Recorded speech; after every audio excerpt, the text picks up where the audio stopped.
जय हिंद दोस्तों। और कैसे हैं आप लोग? उम्मीद करता हूं कि बिल्कुल स्वस्थ होंगे और मस्त होंगे। तो दोस्तों, हम लोग चैप्टर नंबर 1 समाप्त कर चुके हैं और आज शुरुआत करने वाले हैं हम लोग चैप्टर नंबर 2 की। फर्स्ट चैप्टर में हम लोग थियरी के साथ साथ ऑब्जेक्टिव और न्यूमेरिकल भी समाप्त कर चुके हैं। ठीक है, तो जो बच्चे उस वीडियो को नहीं देखे हैं तो आप प्लेलिस्ट से जाकर उन सभी वीडियो को देख सकते हैं। ठीक है, तो आज हम लोग बात करेंगे चैप्टर नंबर 2 की। और आज के इस वीडियो में हम लोग 3 टॉपिक पर डिस्कस करेंगे। ठीक है भाई, कौन से टॉपिक पर? तो एक हम लोग बात करेंगे क्षेत्रफल वेक्टर क्या होता है, और दूसरा बात करेंगे कि घनकोण क्या होता है, और तीसरा टॉपिक होगा हम लोगों का वैद्युत फ्लक्स। ठीक है, ये तीनों टॉपिक इस चैप्टर के लिए बहुत ही इंपॉर्टेंट पॉइंट है। ठीक है, क्योंकि पूरे चैप्टर में हम लोग इन्हीं 3 टॉपिक के इर्द गिर्द घूमेंगे। ठीक है, यानी इसी के माध्यम से हम लोग जो भी चीज़ हमको प्रूफ करना होगा, बिना इनके हम लोग प्रूफ नहीं कर पाएंगे। ठीक है, तो आप लोग इन तीनों पॉइंट को बहुत ध्यान से समझेंगे। तो चलिए बिना देर किए हुए हम लोग वीडियो की शुरुआत करते हैं। पहला टॉपिक है हम लोगों का, पहली हेडिंग है क्षेत्रफल वेक्टर। ठीक है भाई, तो पहले हम लोग समझेंगे कि क्षेत्रफल वेक्टर होता क्या है। ठीक है, तो देखिए, क्षेत्रफल सामान्य रूप से अदिश राशि के रूप में प्रयोग किया जाता है, लेकिन वास्तव में क्षेत्रफल एक सदिश राशि होता है। ठीक है, और हम लोग जानते हैं कि यदि कोई राशि सदिश राशि है तो उसको व्यक्त करने के लिए उसमें परिमाण और उसके साथ साथ दिशा की भी आवश्यकता होती है। और यदि क्षेत्रफल आपका सदिश राशि है तो इसकी भी दिशा होनी चाहिए। ठीक है भाई, तो आपको ध्यान क्या रखना है? आपको बस इतना ध्यान रखना है कि क्षेत्रफल एक सदिश राशि है और इसकी दिशा जो होती है वो क्षेत्रफल के पृष्ठ पर खींचे गए अभिलंब के अनुदिश होती है। ठीक है, तो देखिए, अगर मान लीजिए ये आपका कोई क्षेत्रफल है। ठीक है भाई, तो ये क्षेत्रफल मान लीजिए ए है, यानी इस क्षेत्रफल का परिमाण ए है, ए वर्ग मीटर या ए वर्ग सेमी। क्षेत्रफल का मात्रक क्या होता है भाई? तो क्षेत्रफल का मात्रक वर्ग मीटर वर्ग सेमी। ठीक है, अब हम लोग इस पे क्या करेंगे? इस पर एक अभिलंब खींचेंगे ऐसे। तो ये जो अभिलंब होगा इसी के अनुदिश क्षेत्रफल की दिशा होती है। ठीक है भाई, तो अगर हम लोग दिशा को इसके दिशा को n कैप से प्रदर्शित करें तो ये हो जाएगा क्षेत्रफल वेक्टर की दिशा। n कैप क्या बता रहा है? n कैप एक एकांक सदिश है। एकांक सदिश मतलब एक ऐसा सदिश जिसका परिमाण एक होता है। ठीक है, यानी एकांक सदिश आपका केवल दिशा बताने का काम करता है। ठीक है, तो यहाँ पे जो हम लोग n कैप लिए हैं वह n कैप इस क्षेत्रफल के दिशा को प्रदर्शित कर रहा है, दिशा को व्यक्त कर रहा है। और यदि हम लोग क्षेत्रफल को सदिश के रूप में प्रयोग करेंगे जब या व्यक्त करेंगे तो ए के ऊपर तीर लगा देंगे, यानी इसे हम लोग लिखेंगे वेक्टर ए। यानी ये जो हम लोग ऊपर की ओर ऊर्ध्वाधर जो तीर बनाए हैं वह क्षेत्रफल वेक्टर ए को प्रदर्शित करता है। ठीक है भाई, और ये बराबर किसके होगा? तो क्षेत्रफल वेक्टर ए जो है वह बराबर होगा n कैप इंटू ए, n कैप इंटू ए। ठीक है, जहां जहां n कैप क्या है भाई? तो जहां n कैप एक एकांक वेक्टर है। क्या है? एकांक वेक्टर है। क्या है? एकांक वेक्टर। और ए क्या है? तो क्षेत्रफल वेक्टर का परिमाण है। बात समझ में आया? बस क्षेत्रफल वेक्टर के बारे में, क्षेत्रफल सदिश के बारे में आपको इससे ज्यादा कुछ और जानने की जरूरत नहीं है। समझ में आया? उम्मीद करते हैं कि आप लोगों को क्षेत्रफल वेक्टर समझ में आया होगा। ठीक है भाई, अब जैसे मान लो कि ये बोर्ड हमारा क्या है? यह एक समतल है। ठीक है, तो इसमें लंबाई चौड़ाई है, मतलब इसमें क्षेत्रफल है, इसका एरिया है। ठीक है, तो इसका दिशा किधर होगा? तो इसका दिशा होगा इसके तल के लंबवत बाहर की ओर। यानी यदि हम इस बोर्ड पर ये चाक ऐसे रख दें तो ये चाक का डायरेक्शन किधर है? लंबवत ऐसे बाहर की तरफ। तो इस बोर्ड का जो डायरेक्शन होगा लंबवत इधर बाहर की ओर होगा। ठीक है, अगर मान लीजिए, जैसे मान लीजिए ये आपका कोई समतल है। ठीक है। तो ये समतल मैं इस तरह से रखा हूं, तो इसका जो क्षेत्रफल वेक्टर होगा लंबवत इधर बाहर की तरफ होगा, ठीक है। और इसी क्षेत्रफल को यदि हम ऐसे कर दें तो इसका दिशा अब किधर हो जाएगा, इधर, ठीक है। तो कोई सा भी हम लोग पृष्ठ लेंगे, हमें क्या करना है, उसका दिशा ज्ञात करने के लिए उस पृष्ठ पर लंबवत रेखा खींच देना है। वही लंबवत रेखा उस क्षेत्रफल की दिशा को प्रदर्शित करेगा, ठीक है भाई।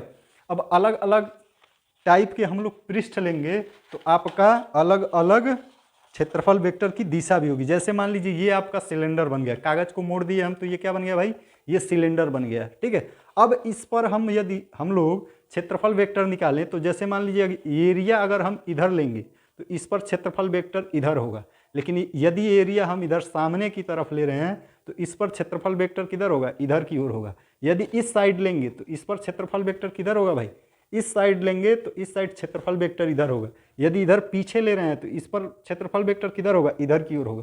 अगर मान लीजिए ये ऊपर इसका वृत्तीय एरिया है, ऊपर का एरिया क्या मान ले रहे हैं हम लोग भाई, अगर मान ले रहे हैं कि ये भरा हुआ सिलेंडर है, ठोस सिलेंडर है, ठीक है, खोखला सिलेंडर नहीं है, तो ये ऊपर का तल क्या होगा, ऊपर का तल आपका समतल होगा। और इस समतल पृष्ठ का जब क्षेत्रफल वेक्टर निकालेंगे हम लोग तो इस पर जब अभिलंब खींचेंगे तो किधर होगा, ऊर्ध्वाधर ऊपर की ओर होगा, ठीक है। और यदि नीचे वाले पृष्ठ पर हम लोग क्षेत्रफल वेक्टर निकालें तो किधर होगा, नीचे होगा, ठीक है। तो उम्मीद करते हैं कि आप लोग क्षेत्रफल वेक्टर की दिशा ज्ञात कर पाएंगे। कोई भी पृष्ठ हो आपको क्या करना है, उस पर लंबवत रेखा खींचना है, वही लंबवत रेखा उस क्षेत्रफल वेक्टर की दिशा को प्रदर्शित करेगा, ठीक है। तो यहाँ पे हम लोग क्या किए, कोई एक क्षेत्रफल वेक्टर ले लिए, इस पर लंब खींचे जो क्षेत्रफल वेक्टर की दिशा को क्या कर रहा है, प्रदर्शित कर रहा है, ठीक है। तो इस क्षेत्रफल को यदि हम लोग सदिश राशि के रूप में प्रदर्शित करेंगे तो इसके ऊपर क्या लगा देंगे, तीर, ठीक है। अब आप लोग हेडिंग बना लीजिएगा क्षेत्रफल वेक्टर और उसमें 2 लाइन लिखेंगे आप लोग। सामान्यतः क्षेत्रफल को अदिश राशि के रूप में प्रयोग किया जाता है, परंतु वास्तव में क्षेत्रफल एक सदिश राशि है जिसकी दिशा पृष्ठ पर खींचे गए लंब के अनुदिश होती है, जिसकी दिशा पृष्ठ पर खींचे गए अभिलंब के अनुदिश होती है। जैसे हम लोग यहाँ पे एक पृष्ठ लिए, इस पर लंबवत रेखा खींच दिए, इसी रेखा के अनुदिश क्षेत्रफल वेक्टर की दिशा होगी, ठीक है भाई। तो उम्मीद करते हैं कि आपको क्षेत्रफल वेक्टर बहुत ही बेहतरीन ढंग से समझ में आ गया होगा, ठीक है। अब दूसरा हेडिंग बनाइएगा आप लोग, घन कोण, ठीक है। और पहले हम लोग इसको समझेंगे। तो देखिए भाई, किसी गोले के पृष्ठ द्वारा, कोई गोला होगा, ठीक है भाई, और उस गोले के किसी पृष्ठ द्वारा, यानी इस गोले पर हम लोग एक पृष्ठ ले लेंगे और इस पृष्ठ द्वारा जो इस गोले के केंद्र पर कोण बनता है, यानी इस पृष्ठ के हर बिंदु को हम लोग क्या करेंगे, इस गोले के केंद्र से मिलाएंगे, और जब मिलाएंगे तो इसके केंद्र पर एक कोण बनेगा, ठीक है भाई। तो इसी कोण को कहते हैं हम लोग घन कोण, और घन कोण को किससे लिखते हैं, ओमेगा से, ठीक है भाई। मान लीजिए कि ये आपका कोई गोला है जिसकी त्रिज्या कितनी है भाई, त्रिज्या मान लेते हैं हम लोग r है, ठीक है।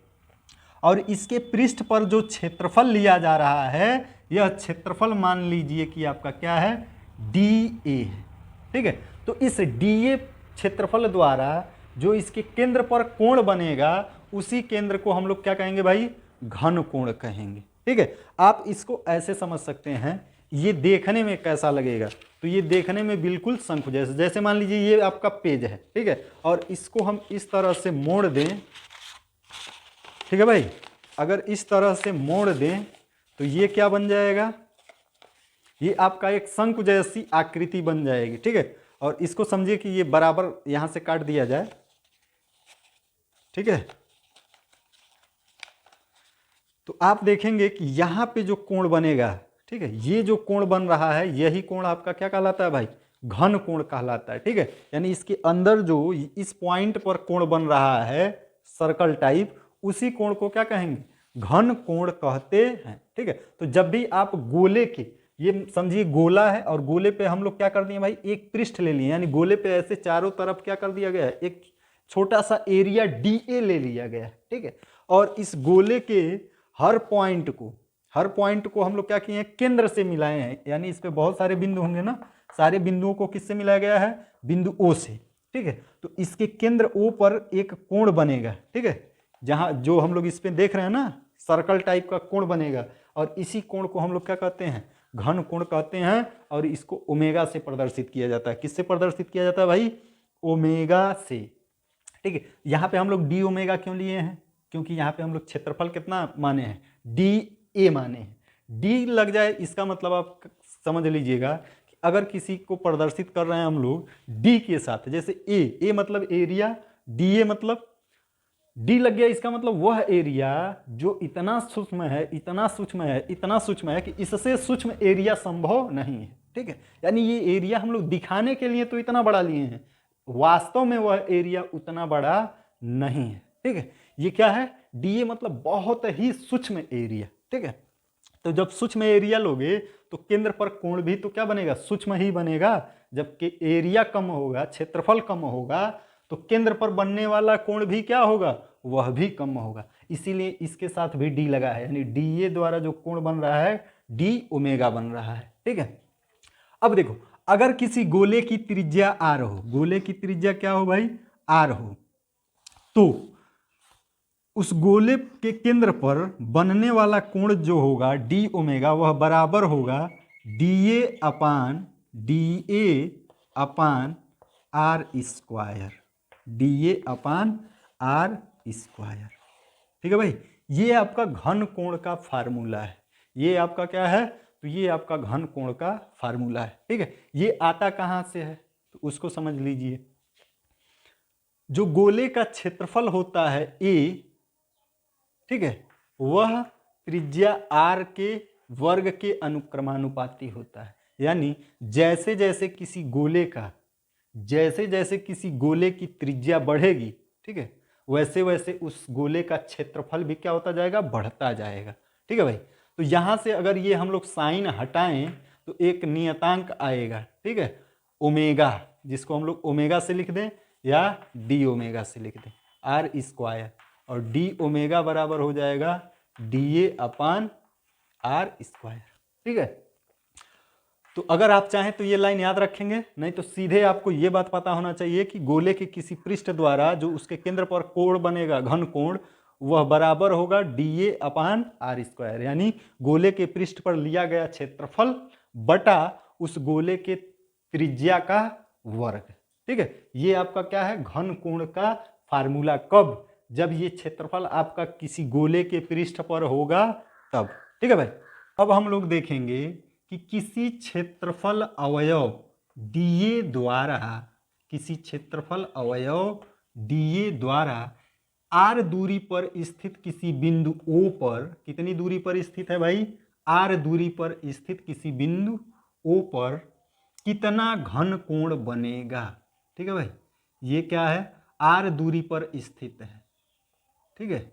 ये क्षेत्रफल अवयव से आर दूरी पर कोई बिंदु ओ स्थित है, तो इस बिंदु ओ पर इस क्षेत्रफल अवयव द्वारा कितना घन कोण बनेगा, ठीक है भाई। तो अब देखिए, इसके लिए क्या करना होता है कि हमें आर त्रिज्या का एक गोला खींचेंगे। हम लोग क्या करेंगे भाई, आर त्रिज्या का ऐसे एक गोला खींचेंगे, और उस गोले पर, ठीक है, पहले हम लोग इसको ऐसे मिला देंगे, यहाँ से इसको मिला देंगे और फिर यहाँ से इसको मिला देंगे, ठीक है भाई।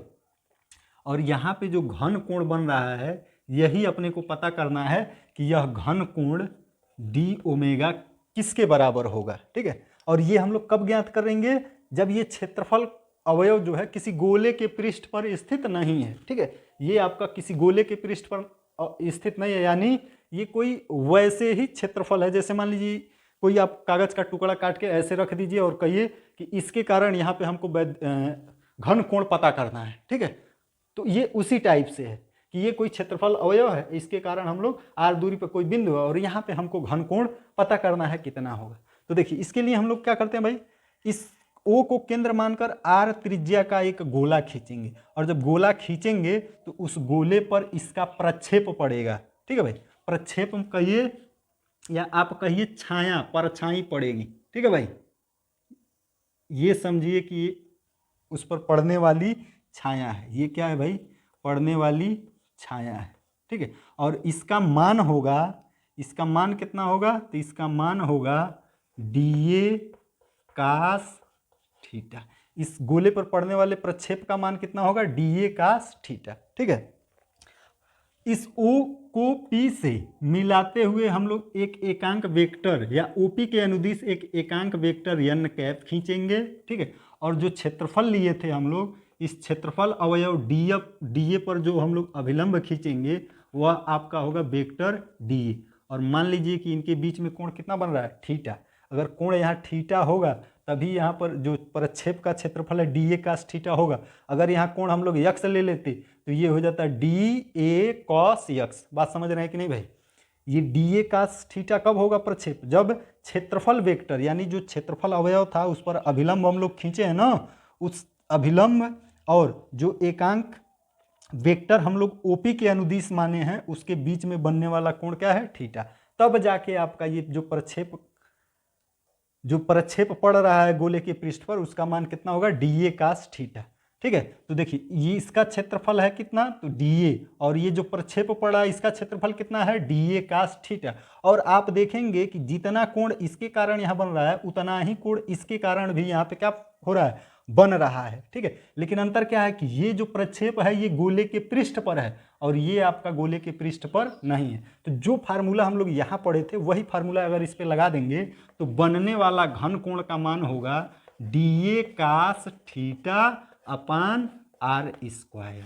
ठीक है भाई, अपान क्या हो जाएगा, R स्क्वायर, बिंदु O पर बनने वाला घन कोण। ठीक है, इसका मतलब क्या है भाई कि आप इस क्षेत्रफल अवयव के कारण जितना कोण O पर बन रहा है उतना ही कोण इसके कारण भी बन रहा है। ठीक है, तो हम लोग इस प्रक्षेप के कारण अगर लिख दे रहे हैं कि DA कास थीटा, क्योंकि प्रक्षेप का क्षेत्रफल कितना है, DA कास थीटा। ठीक है, और अपान R स्क्वायर, तो उतना ही कोण इसके द्वारा भी इस पर बनेगा। ठीक है, तो आपका किसी अवयव के द्वारा, किसी क्षेत्रफल अवयव के द्वारा जो किसी बिंदु पर घन कोण बनेगा तो उस समय आपका फार्मूला होगा DA cos theta upon R square, जहां थीटा जो होता है एकांक वेक्टर n कैप और क्षेत्रफल वेक्टर DA के बीच का क्या होता है, कोण होता है। ठीक है, तो ये फार्मूला हम लोग यूज करेंगे कहां पर भाई, जब गॉस का प्रमेय सिद्ध करेंगे ना तो वहां पे हमें इस फार्मूले की जरूरत पड़ेगी। ठीक है, और ये डायरेक्ट फार्मूला कब लगेगा, तो आपको बस ये दोनों फार्मूला याद रखना और कब लगाना है ये भी याद रखना है। ये तब लगेगा जब गोले के पृष्ठ पर क्षेत्रफल अवयव होगा, और ये तब लगेगा जब गोले के पृष्ठ पर क्षेत्रफल अवयव न स्थित हो। बात समझ में आया? और वैसे भी याद रखिएगा कि जब हम लोग गॉस का प्रमेय प्रूफ करेंगे तो वहां पर हमको एक जगह यूज करना पड़ेगा DA cos theta upon R square, जो होता है वह घन कोण होता है, यानी उसको हम लोग D ओमेगा लिख सकते हैं। अब हम लोग गोले के संपूर्ण पृष्ठ के कारण केंद्र O पर कितना घन कोण बनेगा इसको हम लोग फाइंड आउट करेंगे। तो स्टार पॉइंट बना के लिखेंगे गोले के संपूर्ण पृष्ठ द्वारा केंद्र O पर बना घन कोण। ठीक है भाई, कि गोले के संपूर्ण पृष्ठ के कारण केंद्र O पर कितना घन कोण बनेगा। तो फार्मूला आपका वही है D ओमेगा बराबर DA अपान R स्क्वायर। ठीक है भाई, आप क्या करेंगे, संपूर्ण गोले के लिए जो केंद्र O पर कोण बनेगा उसे आप D ओमेगा की जगह पर ओमेगा लिख सकते हैं। ठीक है भाई, क्या लिख सकते हैं, ओमेगा। D ओमेगा भी रहने देंगे तो कोई गलत बात नहीं है, तब भी सही है। ठीक है, तो हम लोग संपूर्ण कोण के लिए इसको क्या कर ले रहे हैं भाई, ओमेगा। ठीक है, और गोले का जो संपूर्ण पृष्ठीय क्षेत्रफल होगा या गोले का वक्र पृष्ठ कहें वह होगा 4 पाई R स्क्वायर बट्टे R स्क्वायर। यहाँ पे आप देखेंगे कि R स्क्वायर से R स्क्वायर कट जाएगा तो ओमेगा बराबर मिलेगा 4 पाई। और घन कोण का मात्रक क्या होता है, तो घन कोण का मात्रक होता है स्टेरेडियन। ठीक ठीक है भाई। तो संपूर्ण गोलीय पृष्ठ के कारण, ठीक है भाई, ये पूरा जो गोले का पृष्ठ है उसके कारण जो केंद्र पर कोण बनेगा, घन कोण, उसका मान होगा 4 पाई स्टेरेडियन। इसका भी इस्तेमाल हम लोग गॉस प्रमेय में करने वाले हैं, ठीक है। यानी गॉस प्रमेय का जब प्रूफ करेंगे तो ओमेगा बराबर 4 पाई और डी ओमेगा बराबर इसके जगह, ठीक है, डी ओमेगा बराबर डी ए कास थीटा अपन आर स्क्वायर, इन दोनों का हम लोग प्रयोग करेंगे कहाँ, गॉस के प्रमेय को सिद्ध करने में, ठीक है भाई। तो उम्मीद करते हैं कि ये टॉपिक आपको बहुत ही शानदार ढंग से समझ में आ गया होगा। अब हम लोग देखेंगे वैद्युत फ्लक्स क्या होता है, ठीक है भाई। तो हेडिंग बना लेंगे आप लोग वैद्युत फ्लक्स, और इसका हम लोग डेफिनेशन लिखेंगे, क्योंकि इसके डेफिनेशन को कभी कभी बोर्ड एग्जाम में पूछ लिया जाता है। तो हेडिंग बना के आप लोग लिखिएगा इसमें, वैद्युत क्षेत्र में स्थित किसी काल्पनिक पृष्ठ से होकर गुजरने वाली वैद्युत बल रेखाओं की संख्या के माप को, वैद्युत बल रेखाओं की संख्या के माप को उस पृष्ठ से परिबद्ध वैद्युत फ्लक्स कहते हैं। इसे फाई ई से प्रदर्शित करते हैं। इसे किससे प्रदर्शित करते हैं मेरे भाई, फाई ई से प्रदर्शित करते हैं। फाई और सफिक्स में ई, फाई ई से प्रदर्शित करते हैं किसे, वैद्युत फ्लक्स को, ठीक है। और वैद्युत फ्लक्स एक कैसी राशि है, तो वैद्युत फ्लक्स एक अदिश राशि होती है, ठीक है। अब इसके डेफिनेशन को हम लोग थोड़ा समझेंगे कि इसका डेफिनेशन कह क्या रहा है। तो देखिए इसका डेफिनेशन कह रहा है कि किसी वैद्युत क्षेत्र में, ठीक है भाई, कोई आपका वैद्युत क्षेत्र है और उसमें कोई काल्पनिक पृष्ठ है। कैसा पृष्ठ है भाई, काल्पनिक, जैसा कि ये आपको फिगर में दिखाया गया है, ये आपका वैद्युत क्षेत्र है, ठीक है। ये आपका क्या है भाई, कोई वैद्युत क्षेत्र है। और कैसा वैद्युत क्षेत्र है, तो असमान वैद्युत क्षेत्र है। क्यों असमान वैद्युत क्षेत्र है, क्योंकि इस वैद्युत क्षेत्र में हम लोग वक्र रेखा द्वारा प्रदर्शित किए हैं। यानी जब वक्र रेखा द्वारा प्रदर्शित करते हैं तो वह असमान वैद्युत क्षेत्र को प्रदर्शित करता है, और जब समांतर रेखाओं द्वारा प्रदर्शित करते हैं तो वह एक समान वैद्युत क्षेत्र को प्रदर्शित करता है। असमान का मतलब कि इस क्षेत्र के अलग अलग बिंदु पर वैद्युत क्षेत्र की तीव्रता जो होगी वह अलग अलग होगी। और यदि एक समान वैद्युत क्षेत्र होता तो उसके हर बिंदु पर, पूरे वैद्युत क्षेत्र के भीतर हर बिंदु पर वैद्युत क्षेत्र की तीव्रता का परिमाण क्या होता, एक समान होता है, ठीक है। तो ये हम लोग जो फिगर लिए हैं, ये जो वैद्युत क्षेत्र है वो कैसा है, असमान वैद्युत क्षेत्र है, ठीक है। इस असमान वैद्युत क्षेत्र में ये आपका कोई काल्पनिक पृष्ठ है। परिभाषा क्या कह रहा है कि काल्पनिक पृष्ठ से होकर गुजरने वाली बल रेखाओं की संख्या के माप को वैद्युत फ्लक्स कहते हैं। यानी इस पृष्ठ से परिबद्ध वैद्युत फ्लक्स कहते हैं। यानी जितनी बल रेखाएं इस पृष्ठ से होकर गुजरेंगी उन्हीं रेखाओं की संख्या की गणना जो होगी वह आपका इस पृष्ठ से परिबद्ध वैद्युत फ्लक्स कहलाएगा, ठीक है। तो अब ये मत सोचिएगा आप लोग कि आप ऐसे फिगर बना इसमें गिन लेंगे कि 1 2 3 4, 4 रेखा इस पृष्ठ से होकर गुजर रही है तो इस पृष्ठ से परिबद्ध वैद्युत फ्लक्स 4 होगा। ऐसे हम लोग गिन नहीं सकते हैं। क्यों नहीं गिन सकते हैं भाई, क्योंकि ये सब काल्पनिक है। ये क्या है भाई, काल्पनिक। बल रेखाएं कोई वास्तव में दिखती हैं, नहीं दिखती हैं भाई। तो जब बल रेखाएं काल्पनिक है तो पृष्ठ भी तो आपको काल्पनिक ही पृष्ठ लेना पड़ेगा, वास्तविक पृष्ठ आप कहां से ले सकते हैं, ठीक है। तो इसीलिए इसके डेफिनेशन में कहा गया है कि वैद्युत क्षेत्र में स्थित किसी काल्पनिक पृष्ठ। क्यों काल्पनिक पृष्ठ कहा गया, क्योंकि जो वैद्युत बल रेखाएं हैं वह भी तो काल्पनिक हैं, तो पृष्ठ भी काल्पनिक होगा, ठीक है। तो इसीलिए बताया गया है डेफिनेशन में कि वैद्युत क्षेत्र में स्थित किसी काल्पनिक पृष्ठ से होकर गुजरने वाली वैद्युत बल रेखाओं की संख्या की माप को वैद्युत फ्लक्स कहते हैं, ठीक है भाई। अच्छा, अब हम लोग ये सब काल्पनिक है तो भाई गणना कैसे करेंगे, कैसे ज्ञात कर पाएंगे कि किसी पृष्ठ से परिबद्ध वैद्युत फ्लक्स क्या होगा। जब देख नहीं सकते, गिन नहीं सकते, तो कैसे फाइंड आउट किया जा सकता है, ठीक है भाई। तो उसके लिए फार्मूले हैं। फार्मूले क्या है भाई, तो उसको आप समझेंगे। जैसे मान लीजिए ये आपका कोई पृष्ठ है, ठीक है, ये कोई आपका काल्पनिक पृष्ठ है, ठीक है। इस पर हम लोग एक छोटा सा क्षेत्रफल अवयव डीए ले लिए। क्षेत्रफल अवयव क्या ले लिए, डी। अब इस बिंदु पर डीए का मतलब क्या हो गया भाई, इतना सूक्ष्म क्षेत्रफल कि उससे सूक्ष्म क्षेत्रफल संभव नहीं है। ठीक है भाई, तो जब ये क्षेत्रफल इतना सूक्ष्म हो गया, ठीक है, तो उस पर्टिकुलर क्षेत्रफल आप वैद्युत क्षेत्र की तीव्रता को क्या मान सकते हैं, एक समान मान सकते हैं। यानी इस डीए क्षेत्रफल पर हम लोग कह सकते हैं कि वैद्युत क्षेत्र की तीव्रता क्या होगी, एक समान होगी। लेकिन आप ध्यान रखिए, केवल इस डीए वाले पर, इस पूरे क्षेत्रफल पर नहीं हम लोग बात कर रहे हैं, कहाँ, केवल डीए वाले पर। ठीक है, और उसकी दिशा यहां पे हम लोग, ये जो है उसकी दिशा है, क्षेत्रफल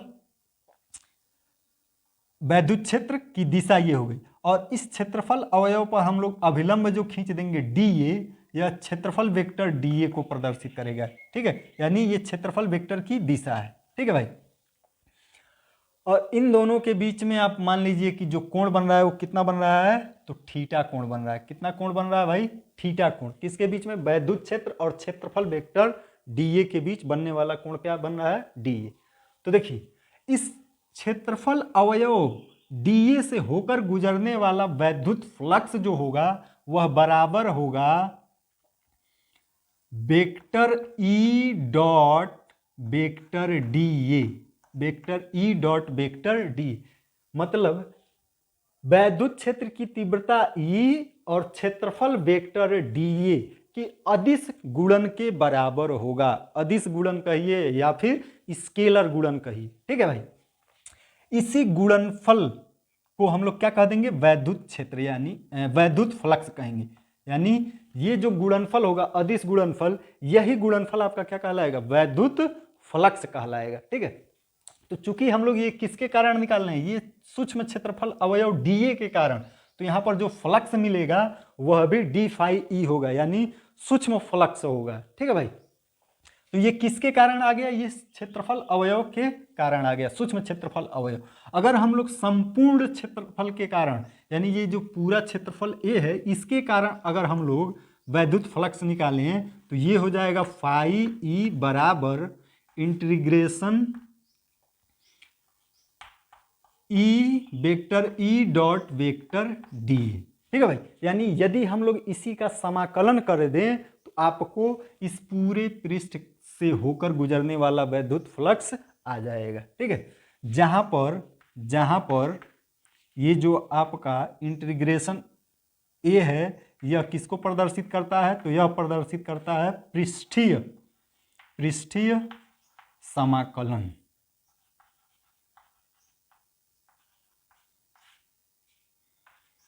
पृष्ठीय समाकलन है। ठीक है भाई, ये जो है इंटीग्रेशन ए, ये ए सफिक्स में इसके लगा हुआ है। ठीक है भाई, ये जो किसको प्रदर्शित करेगा, पृष्ठीय समाकलन को प्रदर्शित करता है। ठीक है, यानी अगर इस छोटे से एरिया का हम लोग समाकलन करेंगे तो यह समाकलन करके ये टोटल एरिया दे देगा। ठीक है भाई, तो एक फार्मूला आप इसे याद रखिएगा कि किसी पृष्ठ से परिबद्ध वैद्युत फ्लक्स फाई ई बराबर होता है integration vector E dot vector D. ठीक है, अब ये कब है, जब ये आपका कोई पृष्ठ जो है वह कैसा है, 2D पृष्ठ है, यानी इसमें केवल लंबाई या चौड़ाई होगा। ठीक है, यानी उसमें आयतन नहीं होगा। अब यदि इसे आप इस पृष्ठ को बंद पृष्ठ समझिए, कि मतलब इसको समझिए कि ये गुब्बारा है। क्या है भाई, गुब्बारा। यानी वैद्युत क्षेत्र में यदि वैद्युत क्षेत्र में कोई बंद पृष्ठ स्थित हो तो वैद्युत फ्लक्स।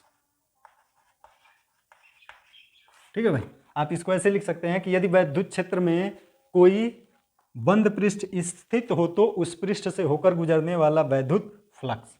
तो फाई ई बराबर integration vector E dot vector D, vector E dot vector D. भाई फार्मूला वही है, कोई डिफरेंस नहीं है। डिफरेंस क्या है, अंतर क्या है, तो यहाँ पे देखो, ये ए सफिक्स में इसके हम लोग इंटीग्रेशन के सफिक्स में ए लिखे थे, और यहाँ पे क्या कर दे रहे हैं भाई, यहाँ पे एक रिंग बना दे रहे हैं सेंटर में हम लोग इंटीग्रेशन का। तो ये प्रदर्शित करेगा जो पृष्ठ है वह एक बंद पृष्ठ है, गुब्बारे जैसा है या फुटबॉल जैसा है या क्रिकेट की गेंद जैसा है, जो बीच में वॉल्यूम धारण किए हुए है। ठीक है भाई, यानी ये आयतन को प्रदर्शित करेगा। ठीक है, और यदि ये सिंबल यूज कर रहे हैं, इसका मतलब जो वैद्युत क्षेत्र में पृष्ठ स्थित है वह एक समतल पृष्ठ जैसा है। ठीक है, जैसा कि मान लीजिए ये पेज है। ठीक है, तो इसमें कोई आयतन है? कोई आयतन नहीं है। तो जब ऐसा पृष्ठ स्थित होगा तो उसके लिए हम लोग ये साइन यूज करेंगे, और जब कोई बंद गुब्बारे जैसा पृष्ठ स्थित होगा तो उसके लिए हम लोग ये साइन यूज करेंगे। बस इतना ही तो अंतर है, कि और कुछ अंतर है? और कुछ भी अंतर नहीं। दोनों फार्मूला क्या है भाई? सेम है। तीसरी बात कि यदि हम लोग देखिए, तीसरा स्टार पॉइंट हम लोग इसको स्टार पॉइंट बना के आप ऐसे डायरेक्ट लिखिएगा भाई। ये आपका पहला हो गया, ये दूसरा हो गया, और तीसरा स्टार पॉइंट बना के हम लोग लिख लेंगे कि यदि मान लीजिए कि ये वैद्युत क्षेत्र क्या हो, एक समान हो। यदि वैद्युत क्षेत्र एक समान हो तो वैद्युत फ्लक्स,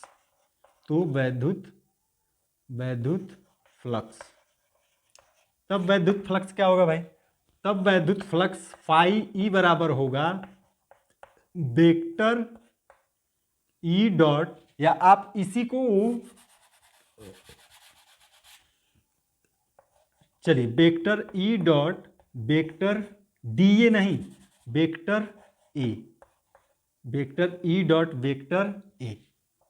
ठीक है, तब हम लोग ये फार्मूला डायरेक्ट लगा लेंगे, यानी तब ये हमको छोटे से क्षेत्रफल अवयव के कारण वैद्युत फ्लक्स ज्ञात करने की जरूरत नहीं है। ठीक है, हम सीधे अदिश गुणन करा देंगे किसका? क्षेत्रफल वेक्टर ए का और वैद्युत क्षेत्र वेक्टर ई का अदिश गुणन करा देंगे। ये आएगा कैसे भाई? तो चलिए इसको भी आपको हम समझा दे रहे हैं। ठीक है, मान लीजिए कि आपका वैद्युत क्षेत्र क्या है? एक समान है, और यही फार्मूला हम लोग इसी को आगे बढ़ा दे रहे हैं। ठीक है, तो आप इससे यहां से समझ लीजिएगा थोड़ा। ये फिगर मिटा देते हैं। फिगर आप लोग बना लिए होंगे, नहीं बनाए होंगे तो भाई बना लीजिएगा। देखिए, क्या हम लोग फाई ई बराबर ऐसे नहीं लिख सकते हैं? Integration E D A cos theta. Vector E dot vector D A का मतलब क्या होता है? E D A cos theta. ठीक है, अब यहां से जब ई एक समान हो जाएगा, हम लोग यहाँ कह रहे हैं कि वैद्युत क्षेत्र एक समान है, मतलब ई क्या है? नियत है, इसका मान घटेगा बढ़ेगा नहीं। तो जब इसका मान घटेगा बढ़ेगा नहीं तो इसको समाकलन के साइन से कहाँ करिए भाई? बाहर करिए। कास थीटा को बाहर करिए, यो बार बार बदलेगा थोड़ी ना। और अंदर क्या रह जाएगा? यहाँ सफिक्स में ए साइन लेंगे हम लोग ना, क्योंकि पृष्ठीय समाकलन है, और बचेगा डी ए। और इस डी ए का समाकलन करेंगे, इस छोटे से क्षेत्रफल अवयव डी ए का समाकलन करेंगे तो क्या मिलेगा? पूरे पृष्ठ का क्षेत्रफल, और पूरे पृष्ठ का क्षेत्रफल कितना है? ए है, यानी इसकी वैल्यू आपका क्या हो गया भाई? ए। तो इसकी जगह ए रखेंगे तो ये क्या बनेगा? ई ए कास थीटा, ई ए कास थीटा। ठीक है, तो आप खुद बताइए, क्या हम पुनः इसको vector E dot vector A, vector E dot vector ए नहीं लिख सकते हैं? क्योंकि वेक्टर ई डॉट वेक्टर ए बराबर क्या होगा? ई ए कास थीटा, ई ए कास थीटा। ठीक है भाई, फाई ई बराबर ये हो जाएगा। यही चीज़ मैं आपको डायरेक्ट बता रहा हूँ कि यदि वैद्युत क्षेत्र एक समान होगा तो आप फ्लक्स का परिभाषा फार्मूला लगाएंगे, फाई ई बराबर vector E dot vector D ए। ठीक है, तब आपको छोटे से क्षेत्रफल अवयव के कारण वैद्युत फ्लक्स निकाल के उसका समाकलन कराने की कोई ज़रूरत नहीं है। ठीक है, तो ये तीन फार्मूले आप फ्लक्स के याद रखिएगा कि कब कौन सा फार्मूला हम लोग यूज करेंगे। ठीक है, तो हम लोग ये फार्मूला भी यूज करेंगे कब? जब वैद्युत क्षेत्र की तीव्रता एक समान होगी तब। ठीक है, और यदि वैद्युत क्षेत्र में कोई बंद पृष्ठ होगा तो हम लोग ये फार्मूला यूज करेंगे। और यदि, लेकिन यहाँ पे ध्यान रखिएगा कि वैद्युत क्षेत्र एक समान नहीं है, असमान वैद्युत क्षेत्र के लिए है ये, और ये यूज करेंगे जब असमान वैद्युत क्षेत्र में कोई पृष्ठ स्थित हो। ठीक है, तो इस तरह से हम लोग समझ पाए कि क्षेत्रफल वेक्टर क्या होता है, घन कोण क्या होता है, और वैद्युत फ्लक्स क्या होता है। ठीक है, और इसी 3 टॉपिक के इर्द गिर्द पूरा चैप्टर घूमेगा भाई। तो जिनको ये 3 टॉपिक नहीं समझ में आएगा, ठीक है, जो इस 3 टॉपिक को फील नहीं कर पाएंगे वो पूरे चैप्टर में भाई परेशान रहेंगे, ठीक है। तो इसीलिए आपको थोड़ा टाइम लेकर मैं इस तीनों पॉइंट को क्या किया हूँ, बेहतरीन तरीके से समझाने का प्रयास किया हूँ। यदि आप लोगों को वीडियो पसंद आई हो, ठीक है, तो वीडियो को लाइक ज़रूर कर देंगे और चैनल पर नए होंगे तो चैनल को सब्सक्राइब कर लेंगे। धन्यवाद दोस्तों, जय हिंद।